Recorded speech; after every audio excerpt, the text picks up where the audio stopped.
Bonjour chers élèves et bienvenue dans cette capsule dans laquelle on va aborder les changements de la matière. On a déjà vu au secondaire 2 qu'il y a deux types de changements de matière ou deux types de transformation de matière, ce qu'on appelle les changements physiques et les changements chimiques. Commençons par définir, rappeler c'est quoi un changement physique. Un changement physique, c'est-à-dire c'est une transformation dans laquelle la substance, elle ne change pas de nature. Donc, si je prends de l'eau sous forme de glace et j'augmente la température, ça va rester encore de l'eau, mais qui va changer d'état de matière. Donc, il va rester pareil. Il va garder les mêmes propriétés. Donc, ce que je peux dire, un changement physique, c'est une transformation qui n'altère pas ni la nature, ni les propriétés chimiques de la matière. Encore là, qu'est-ce qui va changer alors si tu dis que c'est la même substance? C'est comment les particules ou les atomes vont être organisés les unes par rapport aux autres.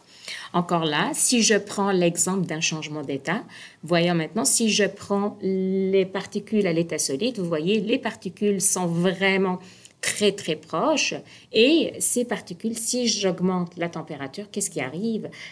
Ils vont passer à l'état gazeux, je vois que les particules vont plus être agitées, ils vont être désorganisées, désordonnées. Donc, en fait, ce sont les molécules qui se sont organisées différemment.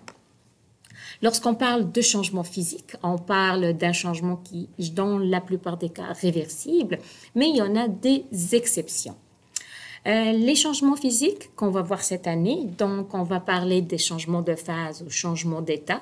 Et lorsqu'on parle de changement de phase, on parle de je passe de l'état gazeux à l'état liquide, de l'état liquide à l'état solide, etc. Et je vais parler de la dissolution. Voyons maintenant un petit retour sur les changements de phase ou les changements d'état. Donc, si je commence, je vais parler de l'état solide à l'état liquide et le changement de phase, ça s'appelle la fusion. Donc, qu'est-ce qui arrive? Les particules vont être plus agitées, mais c'est encore là la même matière. Je reviens de l'état liquide à l'état gazeux et c'est la solidification. Je passe de l'état liquide à l'état gazeux, donc c'est la vaporisation. L'inverse de l'état gazeux à l'état liquide, c'est la liquéfaction. Et dans certains livres, vous allez trouver aussi le terme condensation liquide.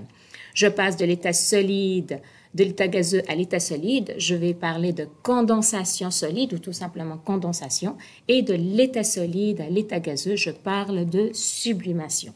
Donc, tous les changements de phase ou les changements d'état, ce sont des changements physiques. Deuxième type de changement physique ou de transformation physique, c'est la dissolution. La dissolution, en fait, c'est un changement physique. Pourquoi? Parce qu'en fait, qu'est-ce qui arrive? C'est que je vais prendre une substance et je vais essayer de la dissoudre. Donc, qu'est-ce que ça veut dire quoi dissoudre? Ça veut dire que l'autre substance, elle est encore présente, mais je n'arrive plus à la voir toute seule. Par exemple, si je prends le cacao ici, je vais essayer de le dissoudre dans le lait. Le cacao, il est encore présent, mais il va se dissoudre. Il va être dispersé à l'intérieur du lait. Si je regarde au niveau moléculaire, ça donne quoi? Si je prends par exemple du sel, je vais essayer de le dissoudre dans l'eau. Qu'est-ce qui arrive? À certains moments, les molécules du sel, ils vont être dispersés, ils vont être répartis dans l'eau de façon qu'ils deviennent invisibles. Mais encore là, j'ai les mêmes molécules, les mêmes atomes, ils sont toujours identiques.